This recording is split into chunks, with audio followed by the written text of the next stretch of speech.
lecture of pharmaceutical jurisprudence.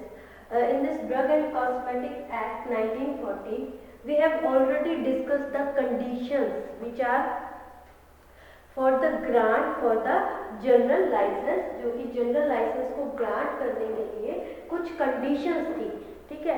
वो conditions हमने अलग अलग कैटेगरीज में पढ़ी हैं कि जो कि स्पेसिफाई होती है C1 ड्रग्स के केस में, ठीक है। कुछ ड्रग्स स्पेसिफाइड थी इन एक्स ड्रग्स के केस में, और कुछ ड्रग्स थी जो कि एक्सक्लूड करती हैं जो कि शेड्यूल C1 एंड एक्स के केस में, ठीक है।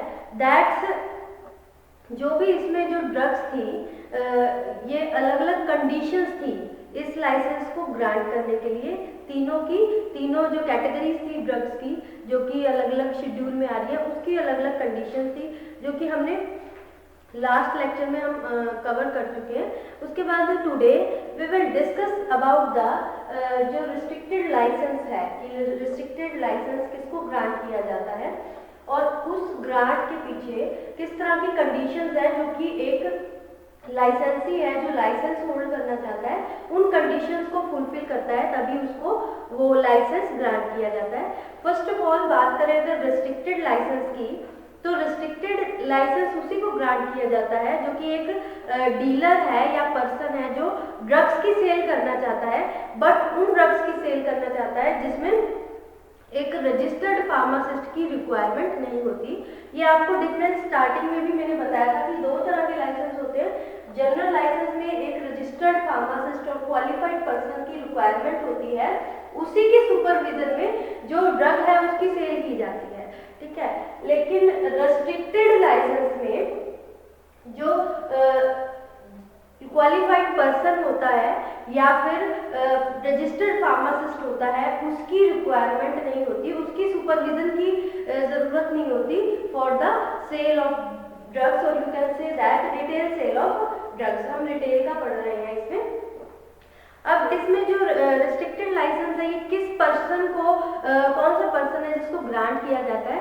कोई भी अगर डील करना चाहता है, कोई डीलर होता है, अगर वो सेल करना चाहता है ड्रग्स की जिसमें कोई भी उन ड्रग्स में कोई क्वालिफाइड पर्सन या फिर रजिस्टर्ड फार्मासिस्ट की रिक्वायरमेंट नहीं होती, वो ग्रांट कर सकता है रजिस्टर्ड, वो अपने आप को ये लाइसेंस होल्ड कर सकता है for the retail sale of drug. या फिर हम कह सकते हैं कुछ वेंडर्स क्या होता है जो घूम फिर कर डोर टू डोर जो कि डिस्ट्रीब्यूशन करते हैं for the sale of drugs on the retail price, ठीक है। अब जो वेंडर्स होते हैं, वेंडर्स क्या करते हैं, उनका खुद का या तो प्रीमिसेस होता है, अपना एरिया होता है जहाँ पे वो अपनी जो भी है ड्रग है उसको स्टोर करके रखते हैं, स्टोरेज का उनका एरिया होता है, ठीक है। या फिर कुछ अपना उनका जो भी मोटर व्हीकल जिसके थ्रू वो मतलब कि सेल करते हैं वहाँ पे अपनी ड्रग्स को रखते हैं, उनको भी ये जो रिस्ट्रिक्टेड लाइसेंस है उनको भी ग्रांट किया जाता है अगर वो ये रिस्ट्रिक्टेड लाइसेंस चाहिए उनको। उसके बाद आ जाते हैं थर्ड जो कि ट्रैवलिंग फर्म्स, ट्रैवलिंग एजेंट्स जो क्या करते हैं डिस्ट्रीब्यूशन करते हैं, ठीक है। जो रिटेल ड्रग्स हैं, जो रिटेल सेल करनी है ड्रग्स की उसको डिस्ट्रीब्यूट करते हैं, किसको मेडिकल प्रैक्टिशनर होते हैं, ये जो MR होते हैं फार्मास्यूटिकल कंपनीज में, उनको सेल करने के लिए, ठीक है। एंड कुछ जो ये इसमें वो ड्रग्स आ जाती हैं जो कि अंडर विच प्रोडक्ट्स जो कि स्पेशली स्पेसिफाइड होती है अंडर शेड्यूल C में और बायोलॉजिकल प्रोडक्ट की सप्लाई के लिए that drugs comes under the schedule C, वो वाली ड्रग्स आ जाती हैं, उसको ट्रैवलिंग के थ्रू वो डिस्ट्रीब्यूट करते हैं, अलग अलग जैसे मेडिकल प्रैक्टिशनर होते हैं वो डिस्ट्रीब्यूट करते हैं, तो उनको रिस्ट्रिक्टेड लाइसेंस ग्रांट किया जाता है। ये तो हो गया कि किनको रिस्ट्रिक्टेड लाइसेंस होता है वो ग्रांट किया जाता है। उसके बाद जो हमने पढ़ा था जनरल लाइसेंस में भी कि क्या कंडीशंस है, कुछ कंडीशन की रिक्वायरमेंट होती है, अगर वो कंडीशन को फुलफिल करते हैं तभी रिस्ट्रिक्टेड लाइसेंस ग्रांट किया जाता है। तो हम पढ़ेंगे conditions for grant the restricted licence, इसकी क्या कंडीशंस है। जनरल की हम ऑलरेडी डिस्कस कर चुके हैं। कंडीशंस टू ग्रांट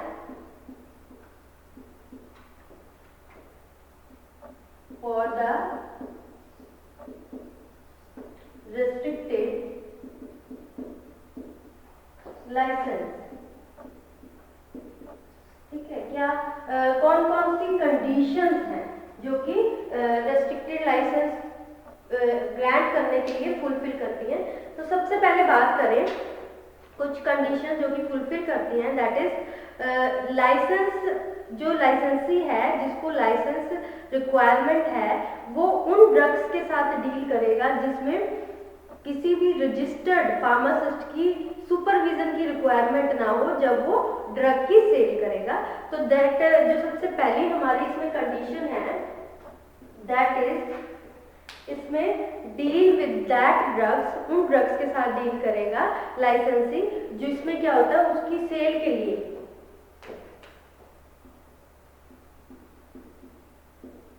उन ड्रग्स के साथ no supervision required, no supervision for the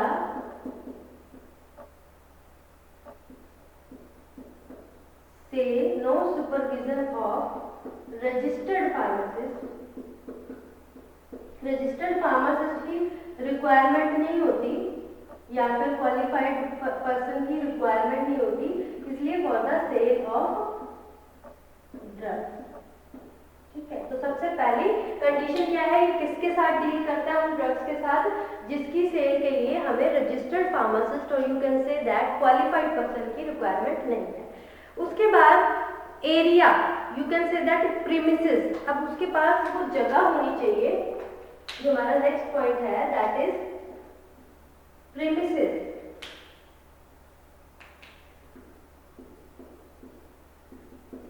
premises means area, अब उसका जो भी स्टॉक है जो उसने सेल करना है उसके पास उसको स्टोरेज के लिए, स्टोर करके रखने के लिए पूरी फैसिलिटी प्रॉपर होनी चाहिए।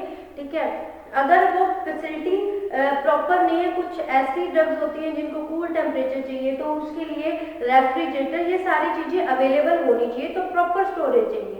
ये कंडीशन तब अप्लाई होती है जब वो उसकी खुद की शॉप है, कोई प्रीमिसेस है। अगर वेंडर के केस में ये कंडीशन अप्लाई नहीं होती, इस कंडीशन को नहीं अप्लाई करते, तो इसमें जो प्रीमिसेस है प्रॉपर होना चाहिए और प्रॉपर स्टोरेज फैसिलिटी होनी चाहिए। प्रीमिसेस में प्रॉपर स्टोरेज फैसिलिटी होनी चाहिए, फैसिलिटीज फॉर ड्रग्स, जो ड्रग्स है उसकी प्रॉपर स्टोरेज फैसिलिटीज होनी चाहिए। ये होगी हमारी second condition for the restricted licence. जो हमारी थर्ड कंडीशन है उसमें क्या है, जो भी आपका प्रीमिसेस है, अब उस प्रीमिसेस एरिया में एक प्रोमिनेंट एरिया में आपका जो लाइसेंस है वहाँ पे होना चाहिए। अगर वो उस एरिया में इस तरह से होना चाहिए ताकि पब्लिकली उसको देख सके पब्लिक की, हाँ भी ये लाइसेंस्ड अथॉरिटी है, इसी तरह से इनका जो मेडिकल स्टोर है वो रन नहीं कर रहा है, अपना बिजनेस रन नहीं कर रहा है, इनके पास अथॉरिटी है इस तरह से। तो licence would be displayed on the prominent part of the premises, but in case of vendor, अब उसके पास जगह है जहाँ पे वो अपनी स्टोरेज करके रखता है अपनी ड्रग्स को, ठीक है, तब तो वो क्या करता है, प्रॉपर फैसिलिटी है उसके पास स्टोरेज की, वहाँ पे तो अपना जो भी है वहीं से सेल भी वहीं पे कर रहा है, स्टोरेज भी वहीं पे कर रहा है, तो वो अपना लाइसेंस वहाँ पे उसका लगा हुआ है, तो पब्लिक को पब्लिकली दिख रहा है उस चीज के लिए, उस चीज के रिगार्डिंग कि उसमें ये दिख रहा है उसमें कि ये अथॉरिटी है, ऑथराइज्ड है मेडिकल स्टोर, ऐसा नहीं कि अपना ही बिजनेस को ऐसे ही रन कर रहे हैं, ऐसे ही सेल कर रहे हैं, ऐसा कुछ नहीं होता। लेकिन अगर इन केस ऑफ वेंडर के केस में जो कि डोर टू डोर डिस्ट्रीब्यूशन कर रहा है अपने मेडिसिनल सब्सटेंसेस की, मेडिसिनल प्रोडक्ट्स की, इन दैट केस उसको अपने जो व्हीकल में वहाँ पे पर्टिकुलर एरिया में या फिर अपने पास होल्ड करके रखना चाहिए अपना जो भी लाइसेंस है, ताकि जब भी on the visit of the DI, जब भी ड्रग इंस्पेक्टर विजिट करे तब उसके पास उसी टाइम वो अपना लाइसेंस है उसके पास होना चाहिए, ऐसे वो सेल नहीं कर सकता। तो इसमें हम कह सकते हैं जो थर्ड पॉइंट है दैट इज जो इसका जो लाइसेंस होता है प्रोमिनेंट पार्ट होता है, ये प्रोमिनेंट जगह पे इसको होल्ड करना है। Licence would be display of licence, आप कह सकते हैं लाइसेंस को डिस्प्ले करना है at premises, at prominent part of premises. Premises के प्रोमिनेंट पार्ट पे वो होना चाहिए, ऐसा नहीं कि नहीं होना चाहिए। उसके बाद जो नेक्स्ट पॉइंट है, to for the grant of restricted licence, उसकी नेक्स्ट कंडीशन क्या हो जाती है कि अब जो लाइसेंस है जिसके पास, उसको जो भी वो अपना जो प्रोडक्ट जो उसने सेल करना है, अब वो कहीं से ऑर्डर भी करेगा, वो जिस मैन्युफैक्चरर से परचेजिंग करेगा for the sale of the drug, आगे सेल करने के लिए अपनी मैन्युफैक्चरिंग करेगा, वो मैन्युफैक्चरर के पास भी, उस डीलर के पास भी मैन्युफैक्चरिंग का लाइसेंस होना चाहिए। ऐसा नहीं वो किसी भी मैन्युफैक्चरर से, ऐसे ही लोकल मैन्युफैक्चरर है उससे वो अपना परचेजिंग कर रहा है, ठीक है, लोकल सा ब्रांड है, परचेजिंग कर रहा है, उसके पास पता नहीं अथॉरिटी है मैन्युफैक्चरिंग की या नहीं है, तो उसके भी जो लीगल रिक्वायरमेंट्स है वो पूरी होनी चाहिए। मैन्युफैक्चरर के पास उस पर्टिकुलर ड्रग प्रोडक्ट को मैन्युफैक्चरिंग करने का एक लाइसेंस होना चाहिए। तो हम कह सकते हैं जो परचेज है ड्रग की, next point, purchase of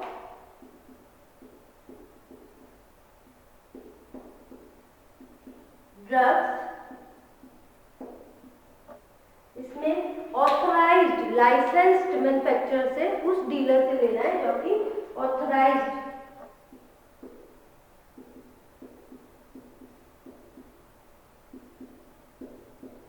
manufacturer, और you can say that dealer, उसी से परचेज करनी है, जो भी ड्रग्स है परचेज करनी है वो उसके पास से, उस डीलर के पास, उस मैन्युफैक्चरर के पास मैन्युफैक्चरिंग का लाइसेंस होना चाहिए, ऐसे ही वो प्रोडक्शन नहीं कर सकता किसी भी ड्रग की। So this is the another condition for the grant of the restricted licence. जो नेक्स्ट कंडीशन है उसमें क्या है, जितने भी जो लाइसेंस होल्डर है according to drug and cosmetic act के अकॉर्डिंग ही वो सेल और परचेज करेगा, जो भी पर्टिकुलर ड्रग प्रोडक्ट वो सेल करता है या परचेज करता है on the retail price. Next है कि जो भी ड्रग्स वो सेल कर रहा है उसको ऐसा नहीं कि किसी भी कंटेनर में उसने बल्क में खरीद लिया और छोटे छोटे कंटेनर बना के उसको सेल कर रहा है, उसके ओरिजिनल कंटेनर में ही वो सेल करेगा। ये कोई ऐसा नहीं कि ग्रॉसरी लेने जा रहा हो कि आटा और चावल बहुत सारी क्वांटिटी में ले रही है और थोड़े थोड़े पैकेट्स बना के आगे सेल कर रही है, ऐसा नहीं। जो उसके ओरिजिनल कंटेनर है, ये जो मेडिसिन है ये related to the health system, जो आपका हेल्थ सिस्टम है उससे रिलेटेड है, इसलिए ये सारी चीजें कंट्रोल करने के लिए ये एक्ट बना है। तो ये एक्ट क्या एक तरह से रेगुलेट कर रहा है, तो आपको सारी चीजों का ध्यान में रखना पड़ेगा कि आप जब भी सेल कर रहे हैं तो आप उसके ओरिजिनल कंटेनर में ही उसको सेल करेंगे। तो this is the another condition, तो sale of drug in the original container. जो हमारी नेक्स्ट कंडीशन है that is sale of drug. जो भी रिटेलर है वो ड्रग की सेल कैसे करेगा, sale of drugs original container में, in original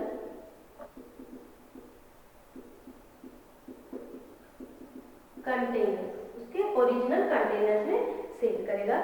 so this is all about the, जितना भी जो रिस्ट्रिक्टेड लाइसेंस है उसमें जो कंडीशंस रिक्वायर्ड होती है to grant the restricted licence, ये सारी कंडीशंस हैं। इसको फॉलो करेगा अगर जिसको लाइसेंस चाहिए, ये सारी कंडीशन को फुलफिल कर रहा है तो उसको लाइसेंस ग्रांट कर दिया जाता है।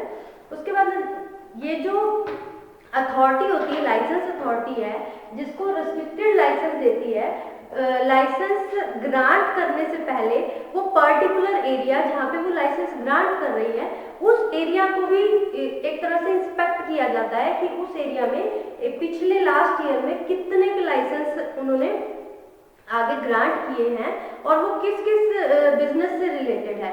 ये भी चीज वो जो ग्रांट ग्रांटिंग अथॉरिटी है जो ग्रांट करती है लाइसेंस, वो एक तरह की इंस्पेक्शन करती है, इंस्पेक्ट करती है इसके बारे में। सो this is all about the conditions grant the restricted license on the retail of the drugs, sale of the drugs पे। now if we come to the next point, that is wholesale of the drugs। अब हम बात करते हैं wholesale of the drug में।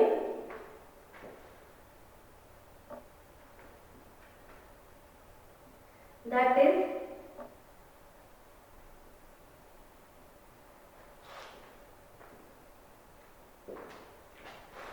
wholesale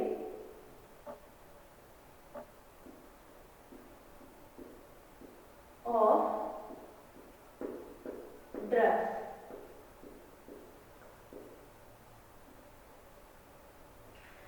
drugs की wholesale की बात करें तो इसमें भी 3 कैटेगरी में कैटेगराइज किया गया है ड्रग्स को लाइसेंस ग्रांट करने के लिए।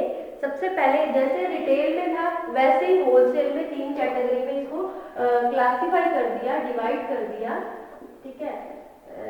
फर्स्ट वन इज जो ड्रग जो किसके अंडर आती है, that comes under schedule C and C1। Schedule C और C1 में स्पेसिफाई है। उसके बाद जो नेक्स्ट आ जाती है drug, that is specified other than schedule C and C1, drugs that are specified other than schedule C and C1। उसके बाद जो नेक्स्ट जो कैटेगरी आ जाती है, last third category, drugs that are specified in schedule X। so these are 3 categories जिसमें drugs को categorise किया गया है, क्योंकि इसमें C जो drugs comes under the schedule C and C1 उसके लिए अलग कंडीशंस है लाइसेंस के लिए, लाइसेंस ग्रांट करने के लिए, और अलग से लाइसेंस बनता है उसका। और ऐसे ही जो शेड्यूल C और C1 के अलावा आती है, यानी जो जनरल ड्रग्स आ जाती है उसका लाइसेंस अलग से बनता है। जो शेड्यूल X में आ जाती हैं उसका अलग से। अब आपको ये तो पता ही है, जो शेड्यूल C और C1 में आ जाती है मोस्टली एंटीबायोटिक्स होती हैं, कुछ ये ब्लड रिलेटेड प्रोडक्ट्स हो जाते हैं, बायोलॉजिकल प्रोडक्ट्स आते हैं। और जो C और C1 में इसमें जनरल मेडिसिन आ जाती हैं। X में नार्कोटिक्स एंड साइकोट्रोपिक्स ड्रग्स आ जाती हैं इस शेड्यूल में। तो इसके लिए अलग अलग कंडीशंस हैं, तो वन बाय वन करके हम इसकी कंडीशंस पढ़ेंगे। First of all, we will discuss about the condition for the grant of license for the wholesale of schedule C and C1 drugs. Conditions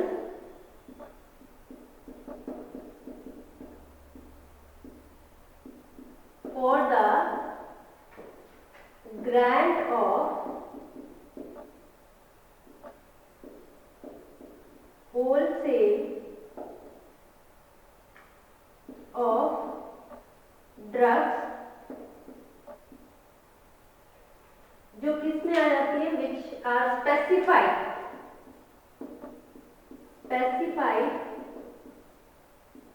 under schedule C and C1।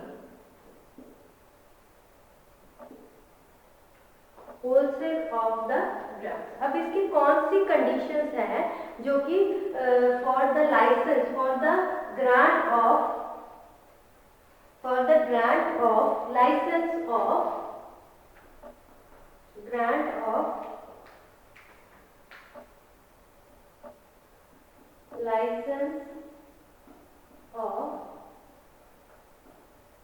Wholesale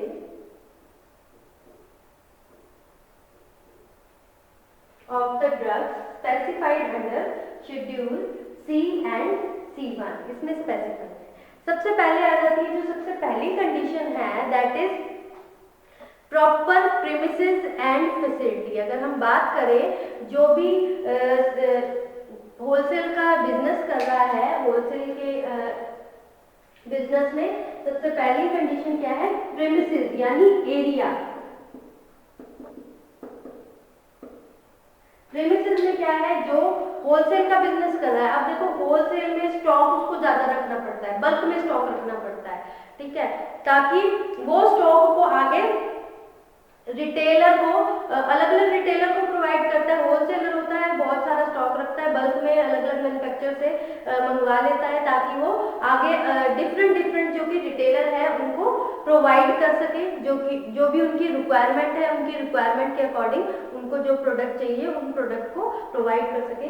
तो wholesale का जो premises है वो किस तरह का होना चाहिए, प्रॉपर होना चाहिए, पूरी फैसिलिटी होनी चाहिए, पूरा इक्विप्ड होना चाहिए, उसके पास जितने भी जो एरिया है उसमें जितने भी जो ड्रग्स हैं, अब C1 में कुछ जो ड्रग्स को जैसा टेम्परेचर चाहिए, जहाँ पे रेफ्रिजरेटर की रिक्वायरमेंट है, रेफ्रिजरेटर होना चाहिए, पर्टिकुलर उसकी स्पेस भी होना चाहिए प्रॉपर। तो प्रीमिसेस कैसा होना चाहिए, प्रॉपर स्पेस होना चाहिए for proper space for storage के लिए and properly equipped,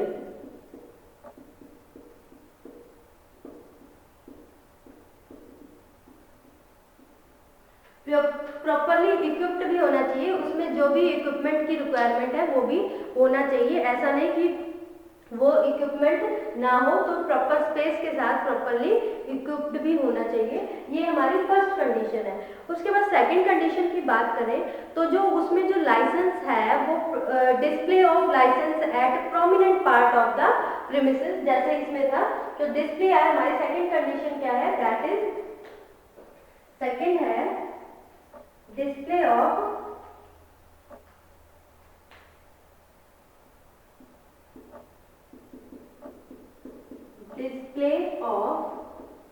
licence,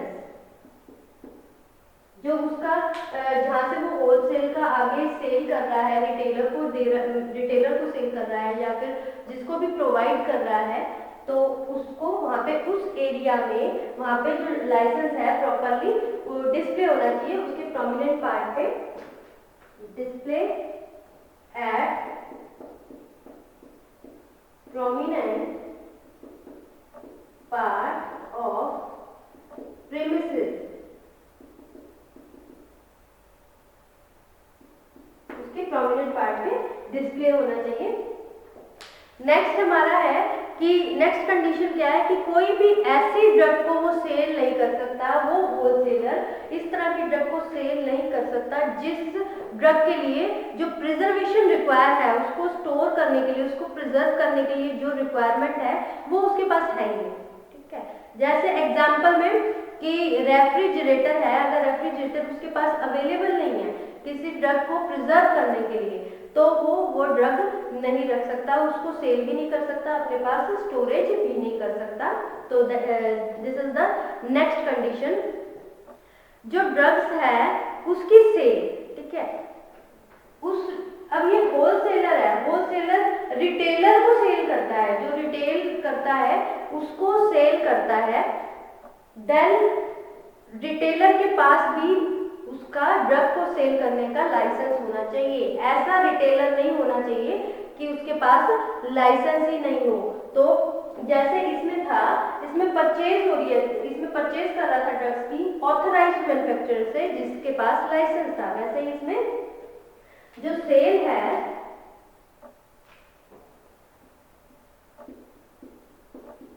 cell of drugs to retailer to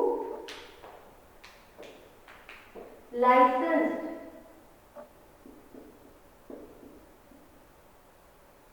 retailer,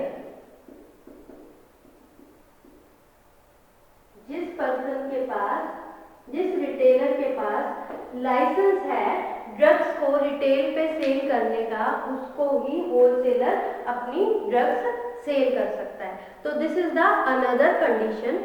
उसके बाद इसमें ये है कि ये कुछ कंडीशन पे, ये जो कंडीशन है ये तब एप्लीकेबल नहीं होती जब क्या होता है, जैसे हॉस्पिटल में ड्रग्स की सेल करनी है, हॉस्पिटल में ड्रग सप्लाई करनी है, या फिर किसी एजुकेशनल रिसर्च इंस्टीट्यूट में ड्रग सप्लाई करनी है, जो रजिस्टर्ड मेडिकल प्रैक्टिशनर होती है उसको सप्लाई करनी है, या फिर कुछ जैसे ऑफिसर्स होते हैं या ऑथराइज्ड पर्सन होते हैं जो गवर्नमेंट के बिहाफ पे परचेज कर रहे हैं होलसेलर से ड्रग को, उस कंडीशन में भी ये कंडीशन रिक्वायर्ड नहीं होती। ऐसा कुछ नहीं है कि जो ऑफिसर है उसके पास लाइसेंस होना चाहिए तभी उसको होलसेलर आगे प्रोवाइड करेगा, उसको जो भी सप्लाई करेगा अपनी ड्रग की, ऐसा नहीं होता। अगर वो गवर्नमेंट के बिहाफ पे वो ऑथराइज्ड जो ऑफिसर है वो परचेज कर रहा है तब उसको ड्रग का लाइसेंस की रिक्वायरमेंट नहीं है, तब ये कंडीशन एप्लीकेबल नहीं होती। उसके बाद जो नेक्स्ट कंडीशन है कि अगर जो लाइसेंस जिसको लाइसेंस मिला हुआ है वो कोई इन जो स्पेसिफाइड ड्रग है उसके अलावा कोई ड्रग की सेल करना चाहते हैं तो ये परमिट नहीं होता, परमिशन नहीं मिलती, क्योंकि वो वही ड्रग सेल कर सकते हैं जो कि उन्होंने मेंशन किए, जो that comes under the schedule C and C1। अगर उन्होंने उसके अलावा कोई ड्रग है उसकी सेल करनी है तो उसके लिए परमिशन की रिक्वायरमेंट होगी। This is the another condition for grant the licence of wholesale of drugs. Next condition क्या आ जाती है, इसके बाद जो नेक्स्ट कंडीशन है दैट इज लाइसेंस, जो लाइसेंसी है, लाइसेंस होल्डर है, वो एक रिकॉर्ड मेंटेन करके रखेगा जितनी भी परचेज हुई और जितनी भी सेल हुई। तो ये बहुत इंपॉर्टेंट पॉइंट है, दैट इज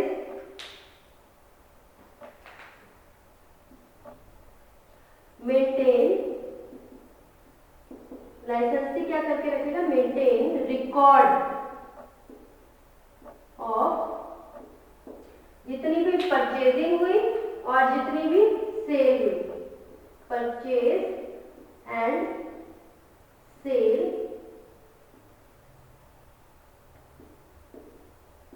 ऑफ ड्रग्स। जो भी ड्रग्स की सेल और परचेज हो रही है उसका सारा रिकॉर्ड मेंटेन करके रखेगा, और उस रिकॉर्ड में क्या क्या मेंशन होना चाहिए, एक तो डेट मेंशन होनी चाहिए, सबसे पहला पॉइंट कि कब परचेज हो रही है, कब उसकी सेल हो रही है, किस मैन्युफैक्चरर से परचेज किया है, किस रिटेलर को आगे सेल कर दिया। उसके बाद उस रिटेलर या मैन्युफैक्चरर का पूरा प्रॉपर नेम और एड्रेस भी मेंशन होना चाहिए, और जितनी भी quantity, name of the drug, जो भी ड्रग है, जो भी मैन्युफैक्चर, जो भी आपने मैन्युफैक्चरर से परचेज किया है या फिर आपने रिटेलर को सेल कर दिया है, उस ड्रग का नाम होना चाहिए, विद क्वांटिटी, कितनी क्वांटिटी आपने परचेज की है या कितनी क्वांटिटी आपने सेल की है रिटेलर को, वो भी मेंशन होना चाहिए, विद बैच नंबर। उसमें आपकी जो मेडिसिन होती है वहाँ पे बैच नंबर लिखे होते हैं, जहाँ पे मैन्युफैक्चरिंग डेट, एक्सपायरी डेट लिखी होती है ना, वहाँ पे बैच नंबर लिखा होता है, तो वो बैच नंबर भी नोट करना चाहिए, रिकॉर्ड में रखना चाहिए अपने। उसके बाद इसमें जो भी मैन्युफैक्चरर है उसका भी नाम होना चाहिए या फिर रिटेलर है उसका भी नेम होना चाहिए।